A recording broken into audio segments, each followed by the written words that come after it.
Hi everyone, I'm Josh. And I'm Anna, and this is Dissecting the Dead.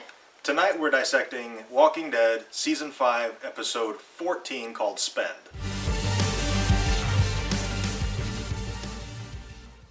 So at the start of the episode, you see Gabriel in the church, and he's kind of going crazy, ripping the pages out of the Bible. And at first I'm like, oh wow, is he still losing faith? Because we thought he got that back during the rainstorm. Yeah, when it rained, he was like rebaptized. But then at the end, when he goes to Deanna, I don't think he was losing faith. I don't think that's why he was tearing out the pages of the Bible. I think he kind of sees Rick's group now, like he said, as they're demons. They are Satan on earth trying to appear like the good guys, but they're not. And so he's feeling guilty about not warning the Alexandrians and them letting them in. So I think that's what caused the little church fiasco. Yeah, I agree with that actually, totally. I think Gabriel, he's not having a crisis of faith necessarily in God at all. I think he's having a crisis of faith in himself. Yeah, and you know, it kind of goes with the overlying theme of the episode. A reoccurring theme through the whole thing was that the Alexandrians are cowards. So is Gabriel. They've all been sheltered. Gabriel just recently came into this world as it is. He was kind of sheltered in his church until he ran out of food. So I kind of think he's in the same boat. Yeah, exactly. And going along with that theme of cowards, Eugene has owned his cowardice. Yeah, ever since we first met him, and who was the one person in this episode who kind of overcame that? It was Eugene. Yeah. So I think that was a kind of a landmark moment for that character, which was really nice to see. Yeah, it was really cool how you have this whole theme of the Alexandrians and Gabriel being cowards, and then you have Eugene, a self-proclaimed coward, who kind of overcomes it, and it was really awesome. It was good writing. The first thing I noticed when the episode started was, well, after the Gabriel scene, Daryl has a motorcycle. So that means several days have gone by. I think they mentioned it, but I don't remember how many days they said. Yeah. But it's been... at least a couple of days. A couple of days, yeah. Possibly a week. Right. I think they said 3. I could be wrong. I probably am. If I am wrong, comment down below and let me know. But, so yeah, we get a glimpse of Daryl. He's got a bike. Him and Aaron are out on a run. If you go back to our death predictions, we predicted that Eric would die while Daryl and Aaron are out on a run. Yeah, so maybe next we'll episode. And speaking of our predictions, we both predicted that Noah was going to die. Yeah. He was my number 2. I think he was yours. He was my number 4. Yeah, I wasn't quite sure. He hasn't done anything. He's served his purpose of getting them to, getting the ball rolling on getting them to DC again since they found out about Eugene lying. So he kind of served his purpose, but he was a new character, so there was always that possibility they might develop him a little bit more. And they kind of teased that they might when he was meeting up with Reg about, learning how to be a carpenter, going along with the religious imagery of, Gabriel in the church, and then Noah wants to learn to be a carpenter, and of course Jesus' father Joseph was a carpenter, and Jesus was a carpenter. So there was a shit ton of religious imagery right at the beginning, and then that all went away. Yeah. And Noah, who's named after a biblical character, dies. The run to the warehouse with Aiden and his buddy and Glenn and Rick's group.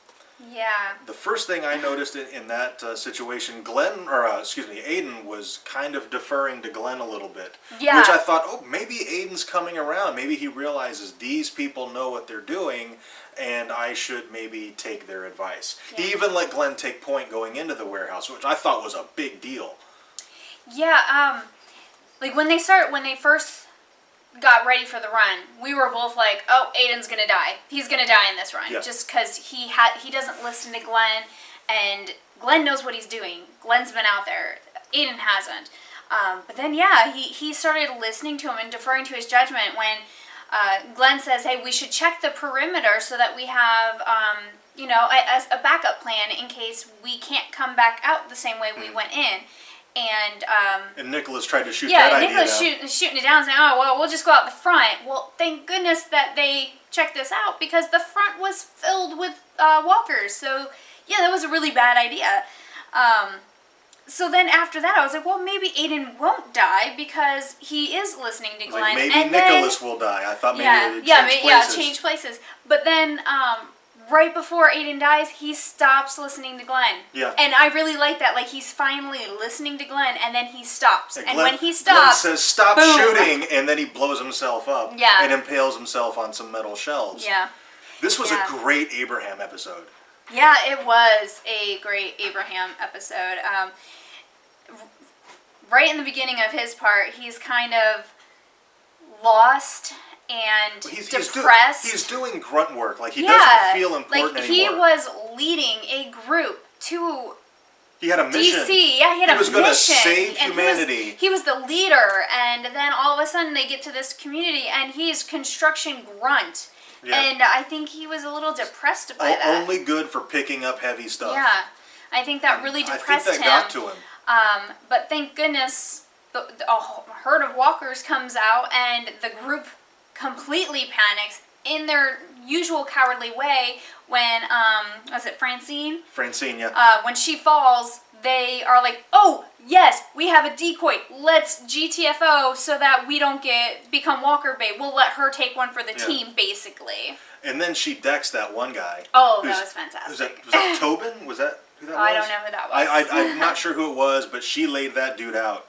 Deservedly so. Yeah. And then, of course, he kind of stepped up to the plate later with Deanne. Yeah. And, said Abraham needs to be in charge of this thing, which was a very significant scene in that Deanne, she confides in Maggie and says, I'm putting your people in a lot of positions of power. Yeah. So she recognizes that Rick's group is gaining a little bit too much of a foothold.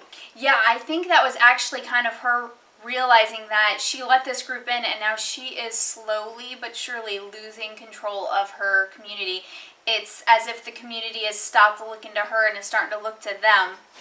Which, I mean, it's a good thing, too. Yeah. I mean, this group is kind of just, all they do is leave each other behind. It's only a matter of time. Yeah, they're just a bunch of cowards. Yeah. It's, They're not going to make it without somebody who is powerful and assertive in charge. And that, of course, is Rick and his group. I think Deanna kind of is seeing that she's losing control and that she's no longer going to be running Alexandria. I think she kind of sees that and she fears that. I think it actually is making her a little angry because she was a congresswoman. She's always kind of just used to being in power. And the fact that she feels like she's starting to be usurped, I think that's really going to get to her. And I think the tension is just going to continue to build. Rick said, like, if they're not doing this right and we can't fit in, we'll just take it from them. Well, they kind of don't have a choice. It's, 3 years after the turn, Something give like or that. take. Yeah. Canned food, all that canned food they've been eating, that's all expired. Go look in your pantry. Canned food does not last that long. No. It's not like a 10 years down the road, your canned food's still good. No. Canned food's like a year and a half, 2 years, 3 maybe tops. So all that food they're eating is expired, and it's scarce. Nobody else is making it anymore. Right. So, they need an established community with a fence, with an established garden. They need that. So they can't, going back out is not an option. They have to either fit in or take over. It seems like they might have a little bit of agriculture going, but I don't know how extensive it is. They're obviously... Yeah, they haven't really mentioned it a whole lot. I mean, they want to expand the wall, so clearly they're getting bigger, and maybe their agricultural system will grow with that. Yeah. I got to touch on the relationship between Carol and Sam. Because after last week with the whole I'll tie you to a tree and let the walkers eat your face, I was like, all right, well, that kid's going to stay the fuck away from Carol. No, he loves this woman. Yeah, I think that Sam is a very, very bright kid, and he saw through Carol's act. He might have been terrified in the moments, but like afterwards, when he was thinking about it, he was like, "She's not going to do that to me. She's a nice one." I think he can see through her act. She makes cookies. She's not going to tie me to a tree. Out of everybody in Alexandria, I think he's the one person who sees through her little fluffy act and sees the real person beneath. And maybe it's the duality.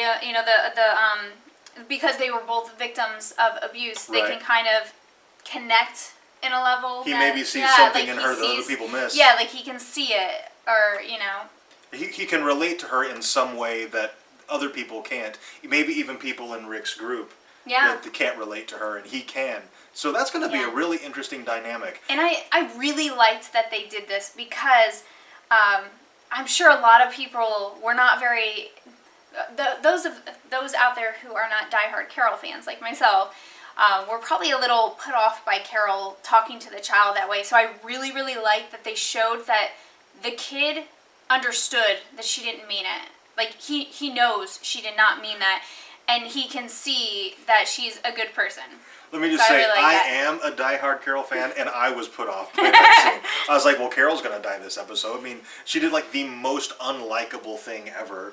I like that they came back from that. Yeah. They brought her back from that. She totally rebounded. Carol is my number one most likely to die by the end of the season. I might have to rethink that now, though, after this episode. But since it's in ink, it's in my notepad, I can't take it back, but if it was in pencil, I totally would. Speaking of the abuse, Pete and first of all, Pete Dude's and fucked. yeah, he is. He is definitely. Pete and Rick's conversation. I think that Rick's discomfort with Pete is more than just his interest in Jesse. I don't think I don't think Rick is that simplistic. That it would just be like, Jesse's cute and she's married, I'm gonna take her.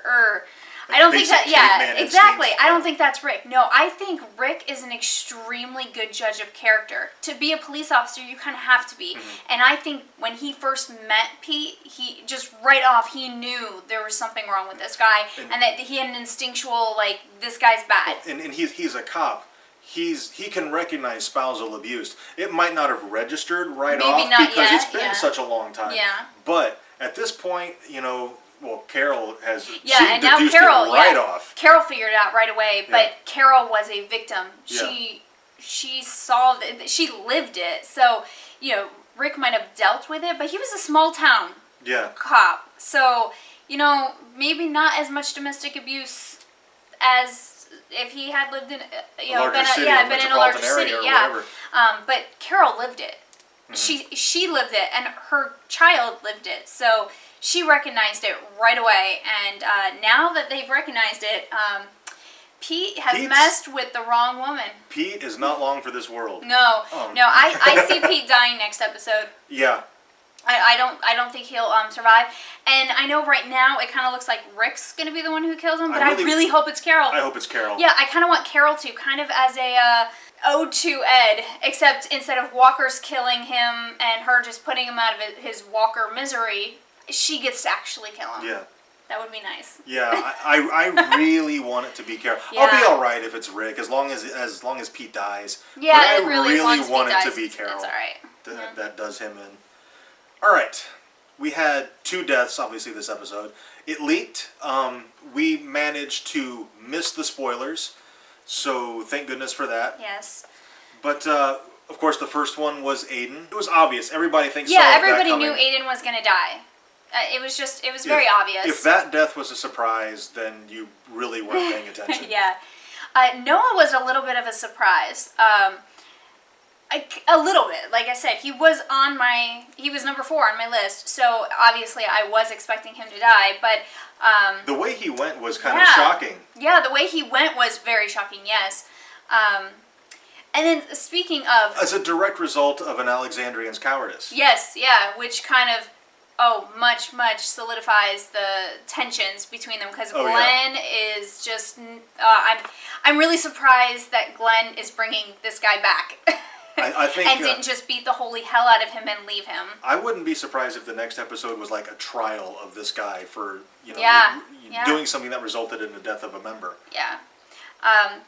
Anyway, speaking of deaths, after the explosion, Tara got knocked down, and I was worried that she might die. Now, she hasn't, but she also hasn't woken up, and she has a head wound, which means she could still die next episode. Right. Because head trauma is bad. I mean... you can get swelling on the brain. If you get swelling on the brain, your brain starts to shut down. And so, I mean, she could very easily die. We had an episode in part A of the season where Abraham beat the hell out of Eugene. And it was kind of this thing where, did he beat him to death? We didn't know. Yeah. Until Eugene started to wake up, and then he finally came around. And now we're in kind of a similar situation where Tara's got a head wound. She hasn't come around yet. We don't know what's going on with her. So I wouldn't be surprised if she died in the next episode and reanimated and caused a little bit of mayhem. Yeah. Although since Noah died, I'm like, man, I really hope Tara doesn't die. I want her to recover from this, especially since they kind of teased at a possible love interest for her. I was like, well, maybe that means she's going to stick around for a little bit. They'll give her some sort of story. I'll say this. We won't know. If she makes it through, I think as a character she's safe for a little while. Yeah. Because you just basically, from a creative standpoint, you don't kill a character after a close call. Yeah. Yeah. So I touched on everything on my notes. What do you have left? I'm good. All right, well, I guess that's it for this time. Thank you very much for watching. If we missed anything, or if you disagree with us with anything, or you want to just voice your opinion, please comment down below. Like, subscribe. We will see you next time. Bye.